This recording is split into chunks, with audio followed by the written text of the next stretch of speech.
impatient de vous entendre. C'est Agash, à vous. Merci, Sébastien. Moi aussi, je vais enchaîner du même point de M. Ben Cherifa concernant le secteur public et notamment les centres régionaux d'investissement.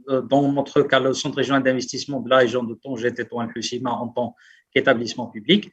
Ce que j'aimerais bien expliquer dès le départ, c'est que la digitalisation vient à accompagner la simplification des procédures dans l'administration publique d'un côté et d'un autre côté, d'améliorer et d'accompagner tous les plans de développement, soi-disant, sur le développement territorial.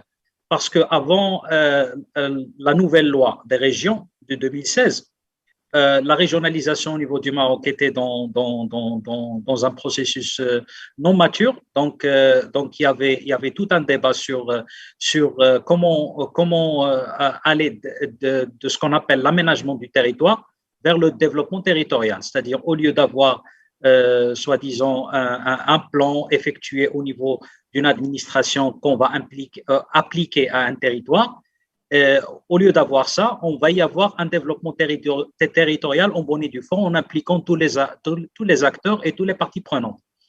Après 2016, avec l'instauration de la nouvelle loi sur la régionalisation, beaucoup de réformes ont été connues, surtout au niveau du ministère de l'Intérieur. L'un de ces réformes-là, dont je vais parler après, c'est la loi 47-18, la réforme des CRI et la création des commissions régionales d'investissement. Et tout ce processus-là, il est accompagné par une feuille de route digitale en bonne et due forme pour que la digitalisation soit au cœur de cette transformation. Et ce sont des détails que je vais Inch'Allah, aborder durant mon intervention en ce qui concerne les attributions et le métier du CRI. Voilà.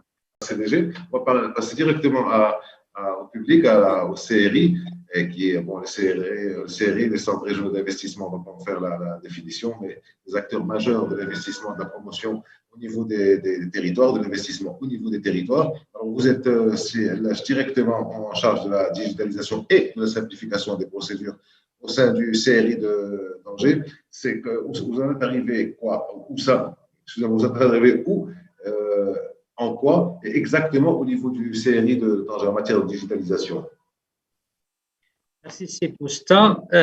Si vous permettez, je vais tout d'abord donner une idée sur le métier du CRI. C'est quoi le CRI et qu'est-ce qui fait le CRI?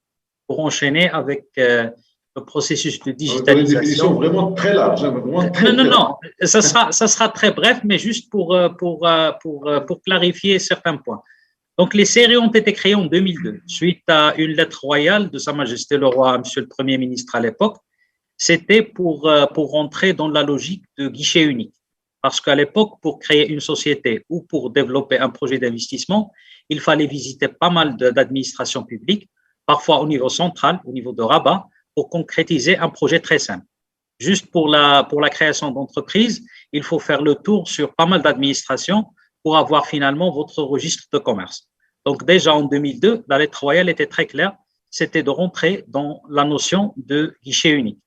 Donc, au démarrage des CRI en 2002, 2 guichets ont été créés. Le premier guichet s'appelait guichet d'appui à la création d'entreprises. Donc, il centralise toutes les administrations intervenantes dans le processus de création d'entreprises. En principe, devait se créer séance tenante au sein des CRI. Et le deuxième guichet qui s'appelle la commission régionale d'investissement. Donc, la commission régionale d'investissement, dont toutes les administrations intervenantes dans un projet d'investissement sont représentées.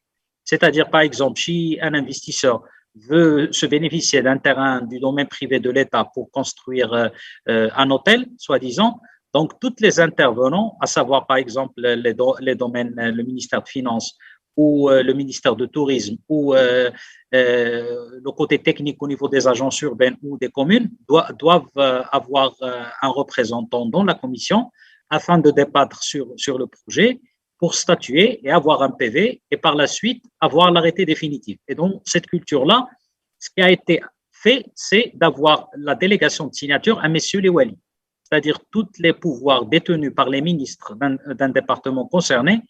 Ils ont eu une délégation de signature auprès de messieurs les walis afin de les représenter dans leur territoire. C'est pour alléger un peu, pour simplifier la tâche de l'investissement. Depuis 2002.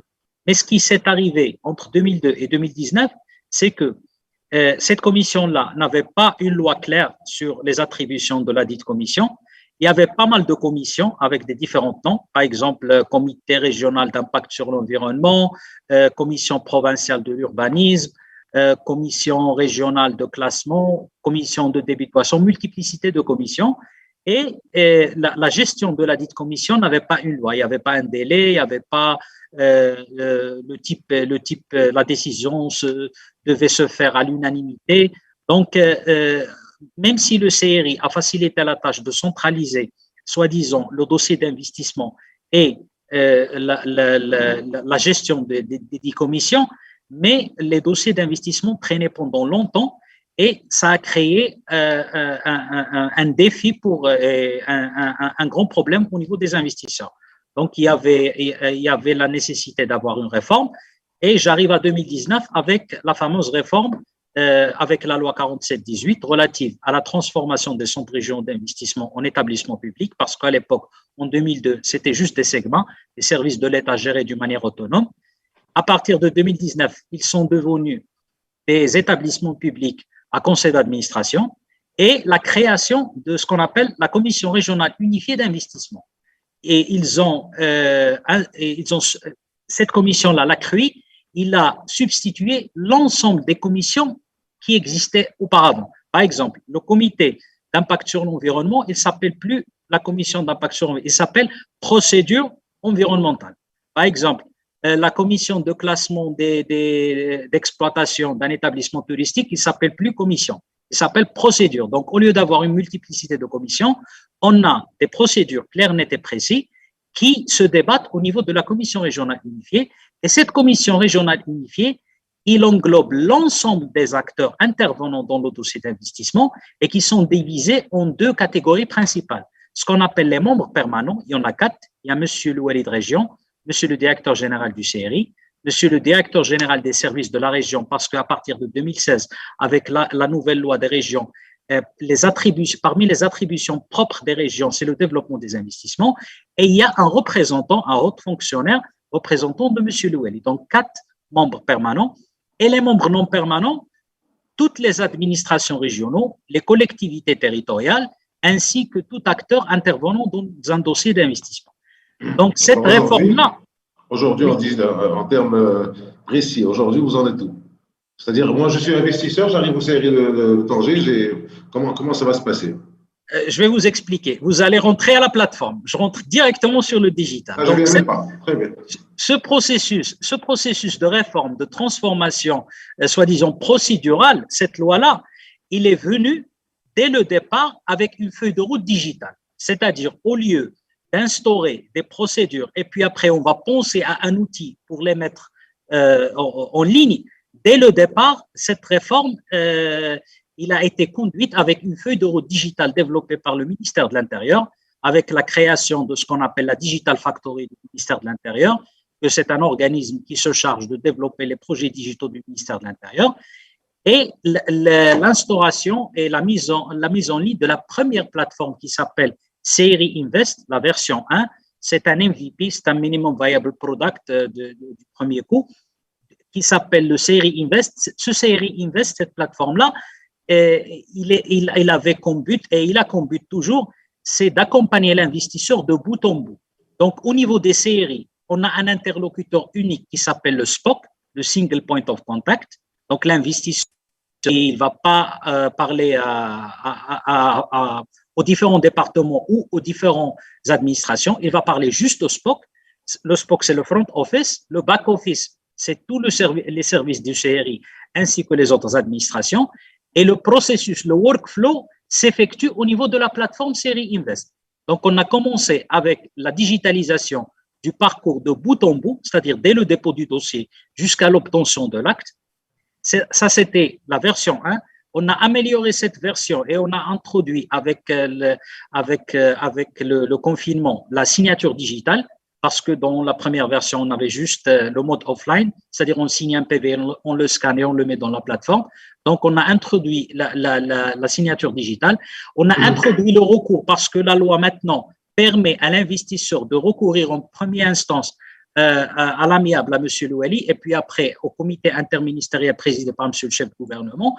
Et en dernier lieu, actuellement, la nouveauté existante sur cette plateforme-là, c'est l'interfaçage entre Série Invest, la plateforme des investissements, avec la plateforme existante de l'urbanisme qui s'appelle Rojas. Donc, grosso modo, voilà l'état des lieux de la digitalisation et j'enchaînerai après sur le futur de ces services-là.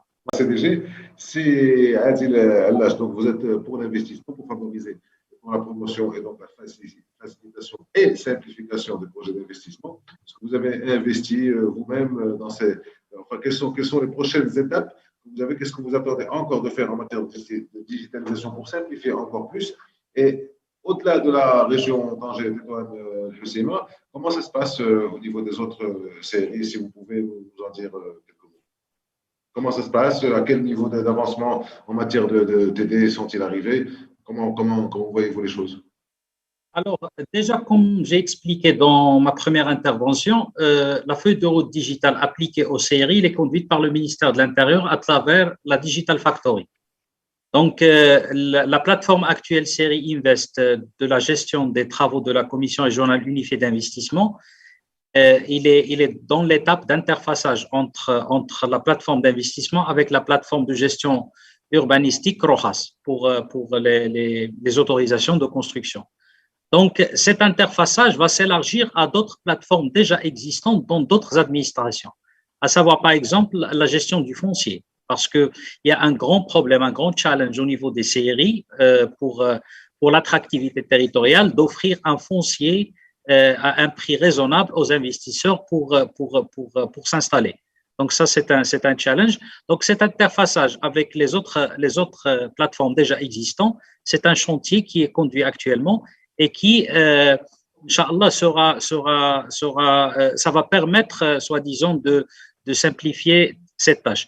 D'un autre côté, il y a le volet de suivi des projets, parce qu'il y a pas mal de terrains qui ont été cédés à des investisseurs pour développer leurs projets. Il faut les accompagner. Donc cet accompagnement-là va se digitaliser à travers des différentes plateformes, côté stockage des données, côté insertion des données, ainsi de suite, mais aussi aux côtés de la supervision de ces chantiers à travers des drones, à travers des photos satellitaires et d'autres outils.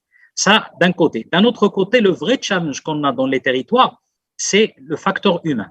Donc, au niveau du CRI de Tanger, Tétouan, Al-Husseima, ainsi que les autres CRI, on a commencé à effectuer une feuille de route de conduite de changement, surtout au niveau des communes territoriaux. Il y a des sites enclavés qui ne sont pas équipés à 100% d'outils informatiques. Donc, on essaye de les accompagner, de les former, ainsi que d'essayer de leur montrer que l'outil digital, il est là pour les aider, pas pour soi-disant, les gêner. Donc, ça, c'est très important. Et bien sûr, cet accompagnement-là doit s'effectuer aussi avec l'effort de l'État. Il y a actuellement la Direction générale des collectivités territoriales qui a fait un énorme effort pour généraliser la signature digitale au niveau des communes territoriaux. Donc, ça, nous, chez la plateforme Série Invest, on a opté pour travailler avec les mêmes clés de signature. Ça ne sert à rien d'avoir d'autres clés, donc juste pour accompagner ces collectivités. Et d'un autre côté CRI, purement CRI, on essaye de développer des solutions digitales pour la promotion de l'investissement, c'est-à-dire l'offre.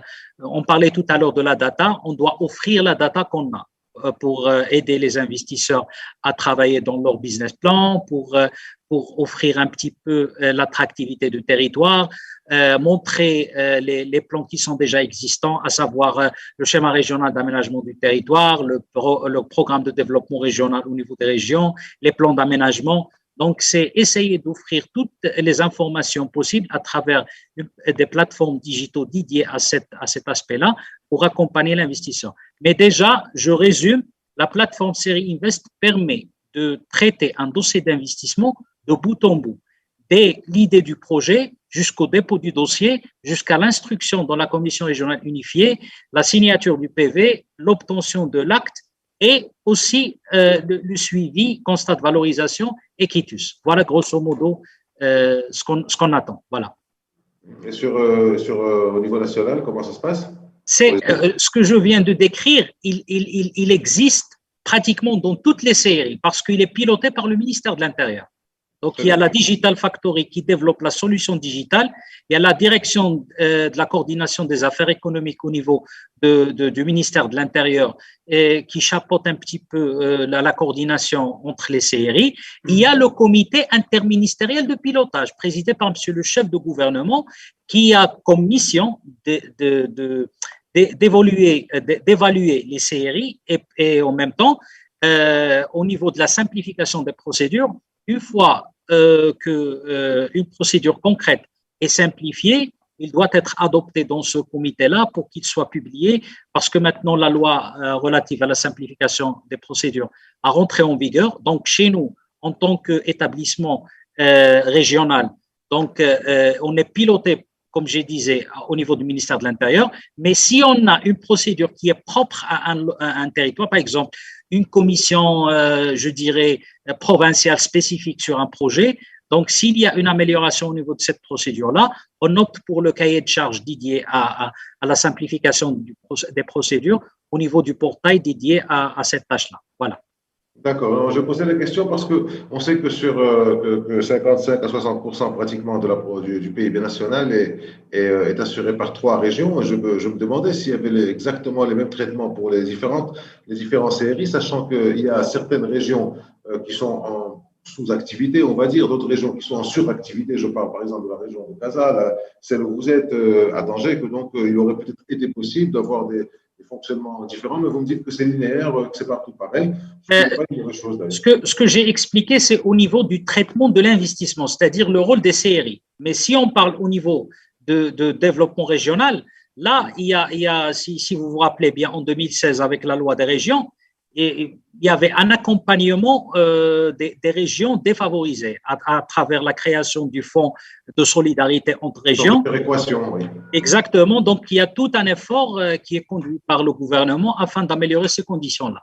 Voilà. Je dirais que c'est devenu même existentiel. C'est ce que j'ai cru comprendre de vos interventions. C'est Adil El-Lash, à vous. Je dirais que le digital est une réalité. Il faut s'adapter, il faut conduire le changement. Et il faut surtout rester optimiste. Voilà. Merci beaucoup.